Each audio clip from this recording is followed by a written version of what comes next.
আজাদ ভাই তো একটা একটা করিল ভীষণ পণ, ইডা বলুর তরে যে করেই হোক রাখিবে সে জীবন।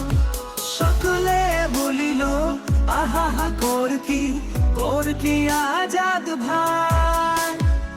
আজাদ বলিল ডিএলডি পড়াইব কি চিরকাল।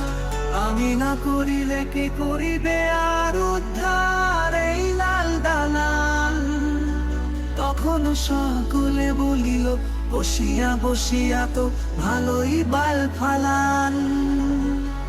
আমি না করিলে কে করিবে আর উদ্ধার এই লাল দালাল। তখন সকলে বলিল বসিয়া বসিয়া তো ভালোই বাল ফালান। আজাদ ভাই তো এক